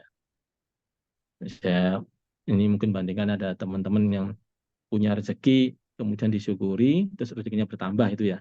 Ini banyak juga yang akhirnya ngomong, kok rezeki saya nggak bertambah ya, padahal saya sudah bersyukur ini. Nah, ternyata waktu ditanya, ya walaupun sedikit banyak yang kita miliki ini, marilah kita bersyukur kepada Allah. Lah itu katanya lisannya itu bersyukur, tapi hatinya itu masih berontak. Masih ngomong sedikit kan berarti berontak itu. Sedikit atau banyak yang kita dapat, ya berarti belum bersyukur. Masih protes pada Allah, nggak terima yang dikasih itu sedikit. Tuh, ini kalau memang betul-betul bersyukur, ketahuilah yang ditambah itu adalah orang yang bersyukur. Bersyukur itu artinya tidak ingin tambahan lagi. Sudah cukup ya Allah, ini sudah luar biasa bagi saya. Itu ditambahi lagi nanti itu. Ini saya coba cek terhadap kenaikan status, kenaikan pangkat, kenaikan apalagi ya, rezeki dan sebagainya itu semuanya itu bermuara kepada kesyukuran yang memang sudah merasa sudah tidak perlu tambahan. Sudah ya Allah, ini top, ini sudah banyak, sudah bagus ini. Ya, itu sama Tuhan ditambahi lagi begitu. Dan sebaliknya kalau sampai ngomel-ngomel kepada Tuhan, kok segini ya Allah ini. Nah itu masih ada ketidaksetujuan kepada keputusan Tuhan. Kok Tuhan itu begitu sih. Saya ini loh lulusan Jepang, kenapa kok seperti ini? Apresiasinya kok sedikit sekali ya Allah. Nah itu nggak dapat tambahan itu. Serius saya. Itu kan yang kufurnya di situ. Justru ketika kita diberikan Allah Ta'ala kenikmatan itu harus puas dengan segala kepuasan, diterima dengan lapang dada dan gembira. Itu nampak sebagai orang yang bersyukur. Nggak tahu sampai kapan kita bisa setuju dengan Allah Ta'ala ini. Kadang-kadang soalnya kumat lagi kita nggak setuju sama Allah Ta'ala. Kadang-kadang kumat-kumatan seperti itu. Loh, kok gini sih Tuhan? Wah nggak cocok, gelar saya setinggi ini. Pangkat saya setinggi ini. Saya diperlakukan seperti ini. Wah, saya ini padahal orang yang suci. Sudah lupa subhanallahnya ini. Apa istilahnya tadi katanya para kiai? Subhana nafsi, maha suci diriku. Saya ini baru pulang dari negara yang maju ini, kok diperlakukan seperti ini. Wah, mulai keluar seperti itu. Nah itu arah-arah yang negatif. Segera diistighfari. Nggak apa-apa kalau muncul sedikit-sedikit langsung kita istighfari. Lama-lama nanti sembuh. Istighfar lagi, astagfirullahaladzim, astagfirullahaladzim. Apa? Kalau kita sederhana, nggak terlalu banyak syarat, kita oke apa saja diberi oleh Allah tugas seperti ini, aman seperti ini kita jalani, nggak neko-neko, nggak sampai merugikan orang lain, ngerepoti orang lain. Ditambah nanti salah itu Allah, tambah lagi itu sudah janji Tuhan itu. Dan orang-orang yang tidak ditambah itu karena memang tadi disebutkan minta tambahan. Syukur minta tambahan. Padahal yang dilarang adalah syukur minta tambahan. Syukurnya itu syukur yang sudah tidak butuh tambahan. Artinya sudah betul-betul cukup. Insya Allah dengan cara seperti itu yang kita lakoni nanti ini ilmunya seperti ini, ya sudah kita lakoni seperti ini. Apresiasi seperti itu, ya biarin lah apresiasi seperti itu. Nah kalau memang ada kesempatan untuk mendapatkannya, kenapa enggak kita ambil ya. Tapi kalau tidak, nggak usah protes kepada Allah SWT. Terus kita nerima aja, ya nerima tetap usaha ya, tapi hati tidak boleh sibuk dengan protes-protes, tidak terima kepada Allah SWT. Itu paling gampang ini saat ini justru malah disebut dengan membanding-bandingkan tadi. Wah, nek nang Jepang aku pasti gini, pasti gitu. Ya sudah, berarti Anda gak ikhlas untuk menjalankan amanat yang tadinya diamanatkan itu. Betapa banyak teman-teman yang baru saja pulang, terus hilang lagi. Kemana? Mas membatalkan kontrak yang di sini. Padahal di sini ada kontrak. Ya mohon maaf ya, teman-temannya nggak ada kontrak sih aman ya. Rata-rata teman-teman berangkatnya ada kontrak yang harus ditunaikan amanat itu. Nah, coba diberikan innallaha ya'murukum an tu'addul amanati ila ahliha. Kamu itu diperintah Tuhan untuk menunaikan amanat. Loh kok ini malah khianat amanat? Wah, wis kacau ini. Apalagi alasan khianat amanatnya itu terhadap Tuhan yang nggak terima dia terhadap keputusannya. Wah, Tuhan, kalau gini caranya diatur gini ya rugi saya Tuhan. Saya ini, wah, sawahnya saya ini. Sudah merasa sempurna. Padahal itu semua adalah bagian dari amanat yang harus diterima dari Allah SWT. Kalau bandingkan dalam rangka untuk mencari yang bagus, nggak apa-apa. Oh, gini kalau di sana itu. Nah, di sini kan gini ya. Nah, itu kurang efektif. Harusnya kita gini kan. Tuh kan bisa? Bisa. Jadi membandingkannya ada dalam rangka untuk mencari kebaikan yang lebih. Nah, harus kita cari itu. Kita saja kalau dalam hal kebaikan suruh nyontoh yang atas kan, bandingkan. Kalau orang sudah tua misalnya, lihat orang yang masih muda, yang dipikir apanya coba? Orang yang masih muda ini pasti dosanya sedikit, dosaku banyak, harus aku kurangi. Itu. Orang yang masih muda, ngelihat orang yang sudah tua, itu sudah tua, pasti amalannya banyak. Amalanku masih sedikit, harus kita tambahi. Itu. Artinya dalam membandingkan itu juga, lihat orang sakit, alhamdulillah badanku sehat, aku bisa bekerja seperti ini, bisa belajar. Itu sakit, tergolek di atas tempat tidur, nggak bisa ngapa-ngapain. Itu membandingkannya. Boleh membandingkan itu untuk kebaikan. Begitu membandingkannya untuk dalam rangka menjerumuskan diri sendiri, jangan. Kasihan diri kita. Rezeki sudah diatur oleh Allah SWT. Kita ya udahlah, emang apa ya? Satu sebagian oleh Allah Taala emang diberikan langsung, ada yang dibawakan. Diberikan langsung itu dibawa sendiri. Dibawa itu pakai tangan sendiri. Ada yang dibawakan orang lain. Saatnya kita butuh ya tersedia. Memang agak sulit ilmu kuno ini. Hanya kiai-kiai Jawa biasanya ngajarkan seperti ini. Ono sing digawakno, ono sing gawa dhewe. Nah, orang-orang kalau apa-apa itu suka bawa sendiri itu ya, agak repot. Ya, kalau kita pernah ziarah Wali Songo itu ibu-ibu yang ikut ziarah itu dari kampung-kampung biasanya bawa termos, bawa kresek gede, tas besar isinya apa, rebusan ketela, rebusan pisang macam itu kancing. Tapi orang kaya biasanya enggak, dia cuma bawa ATM aja kemana-mana. Ya beda, emang orang yang bawa sendiri sama dibawakan. Duitnya diserahkan di ATM-nya, nanti tinggal ngambil. Kalau kaya banget malah nggak bawa apa-apa, ATM nggak bawa, nggak apa, dia cuma bilang itu punyaku, yang ini itu juga punyaku, yang itu punyaku. Ini ada label-labeli aja dia, nggak bawa apa-apa. Nah, serah kita mau yang model apa. Nah, oleh Allah Taala biasanya energi itu ada yang langsung dikonversikan menjadi energi lain, saat itu juga diterima, ada yang masih disimpankan untuk diberikan pada saat yang tepat, pada saat yang memang sudah seharusnya. Sulit menerangkannya, tapi teman-teman bisa paham. Seperti itu. Demikian. Ada lagi. Ya, dan matur nuwun, Prof. Agus. Bagaimana Mas Bobi? Ini kayaknya pertanyaannya mewakili banyak orang yang tinggal di Jepang ini, Prof.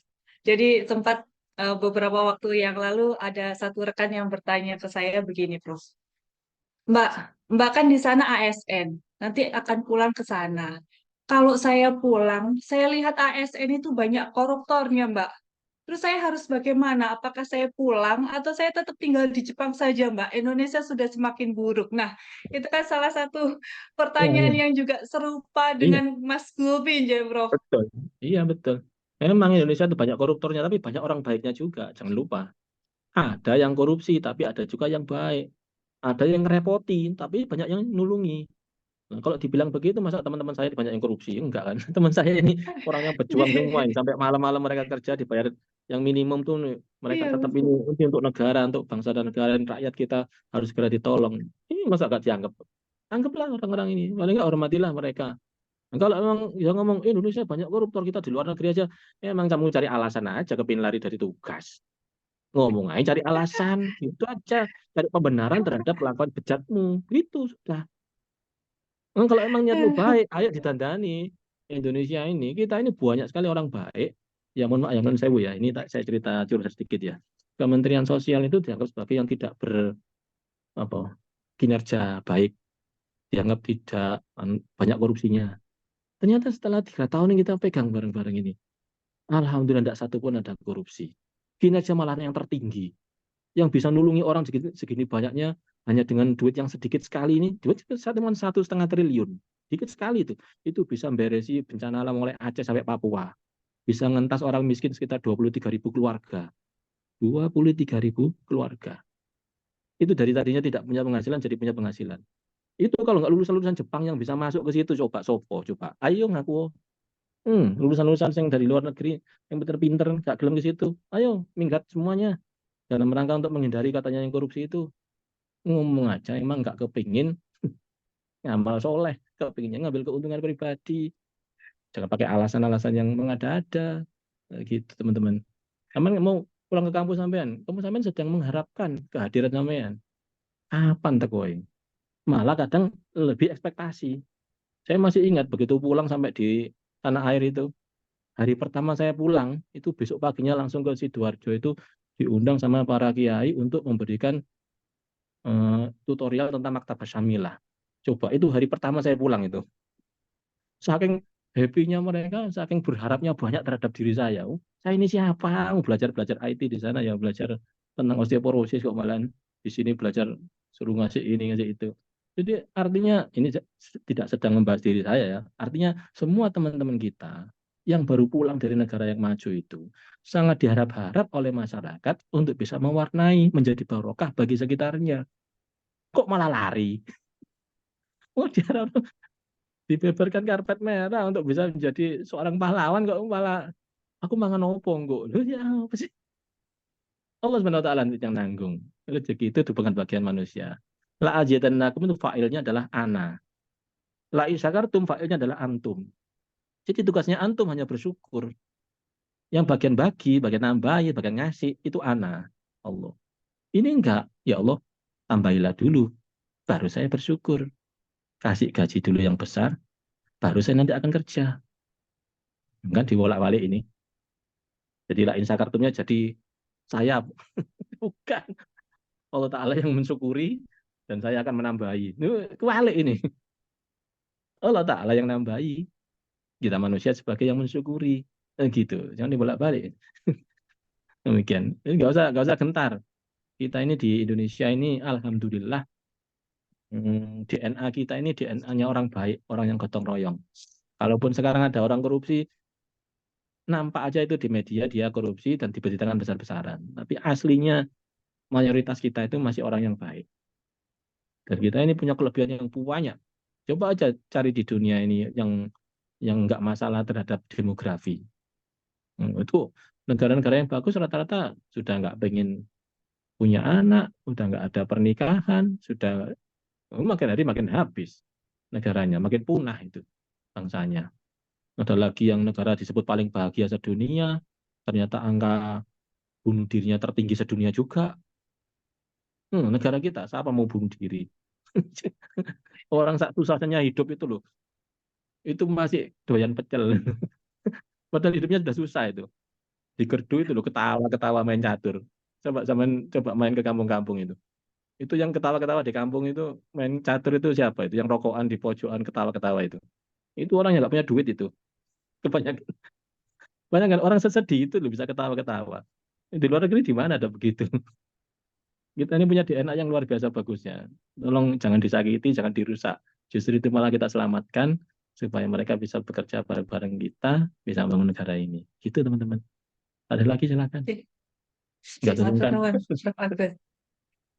Kita masih punya waktu 7 menit. Mungkin ada satu pertanyaan lagi.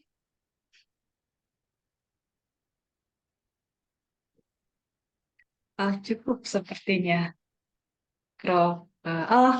Ada satu lagi, Pak Putra Prima. Monggo, Pak Putra. Assalamualaikum, Prof. Agus. Salam, Mas Putra. Gimana Iya, kabarnya? barusan nyampe, Pak. Sampai. Oh iya, di mana ini posisi? Di Cizuru saya, Pak. Disuruh.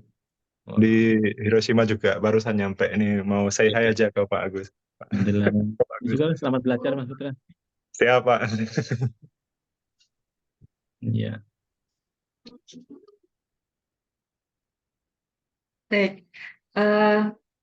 Saya kira itu untuk sesi tanya jawab rekan-rekan semua, para hadirin hadirat yang hadir.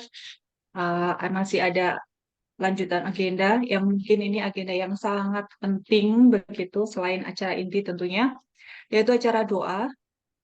Jadi mungkin banyak yang ingin didoakan cepat lulus, Prof. Ada yang ingin didoakan pekerjaannya lancar, dimudahkan jodoh, pulang kembali ke Indonesia, kemudian bisa amanah seperti yang tadi sudah disampaikan oleh Prof. Agus, bisa sama-sama membangun Indonesia.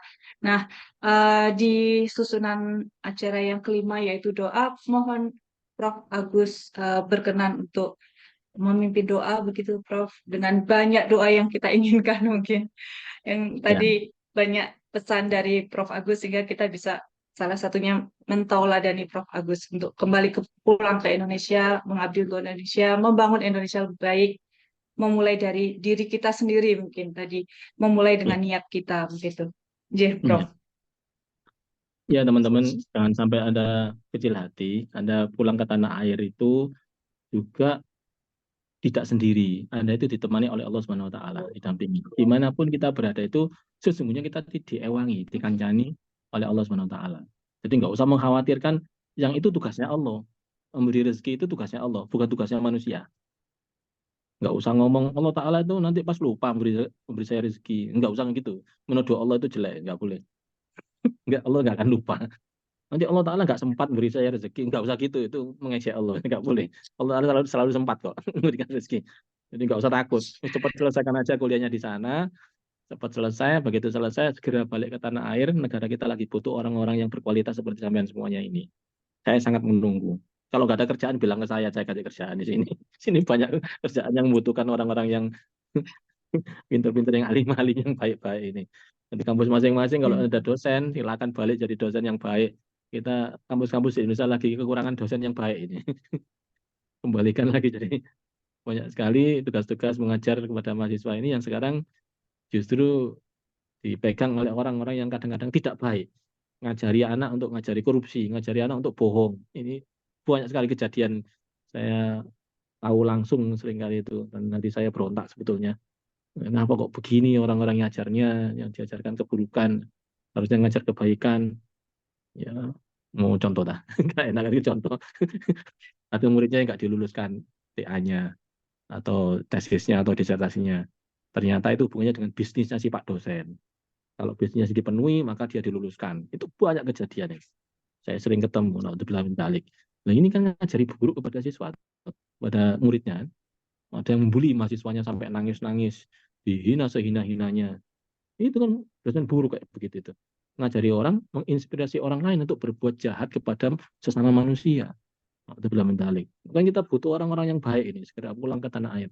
Ini semuanya saya doakan studinya lancar, bisa berhasil menyelesaikan studi dengan gemilang, dengan sukses. Yang lagi bekerja juga segera mudah-mudahan mendapatkan rezeki yang banyak, yang barokah, bisa untuk bekal ibadah. Teman-teman yang belum ketemu jodohnya juga mudah-mudahan segera ketemu dengan jodohnya, istri yang solihah, suami yang soleh. Mudah-mudahan kalian semua bisa hidup rukun, bahagia namanya. Ala hadziniyah wa ala kulli niyatin solihah wa ila hadratin Nabi Sayyidina Muhammadin sallallahu alaihi wasallam wa ala alihi wa ashabi wa azwaji wa zuriyati wa ila rasulullah wa Syekh Abdul Qadir Al-Jailani Sayyidina Ahmad rahmatullah sahibul ambal rahmatullahi abidun hadis wa ila hadrati Syekh Yasin Asy'ari fi Khalid Arifin Subhanahu wa ta'ala fi Abdul Hazim Subhanahu wa ta'ala Subhanahu wa ta'ala Abdul Hasbullah Subhanahu wa ta'ala Abdul Rahman Wahid وجميع أرواح الأولياء والشهداء والصالحين وجميع العاملين وجميع أسس نهضة العلماء جميع مشايخنا نهضة العلماء الفاتحة أعوذ بالله من الشيطان بسم الله الرحمن الرحيم رب العالمين الرحمن الرحيم مالك يوم الدين اهدنا الصراط المستقيم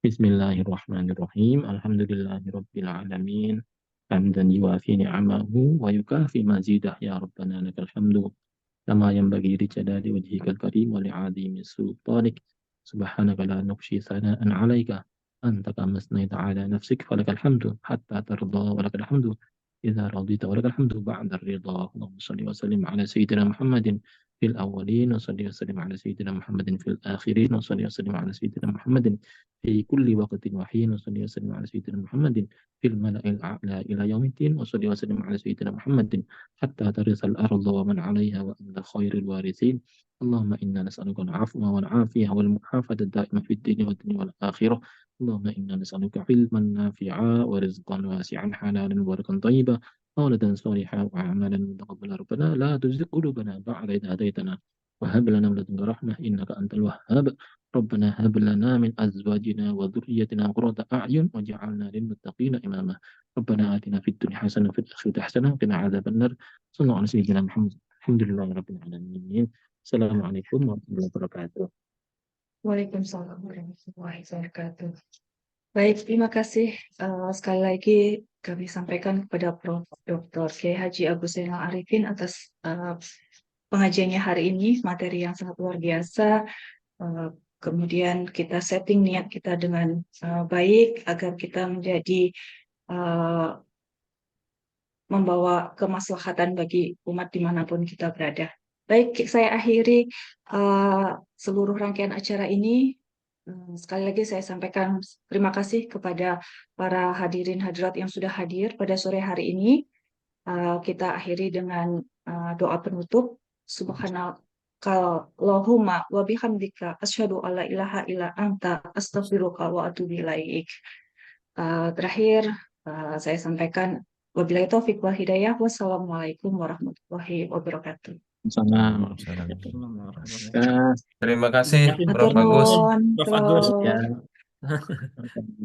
Matur suwun, Prof. Agus. Matur nuwun, Prof. Agus. Saya kembalikan ke host. Suwun Mbak Nita ya. Terima kasih Sami, Mas terima kasih Indra, semuanya. Gus Indra, Kurang lebihnya saya Gus Mas mohon Hendra. maaf. Matur nuwun.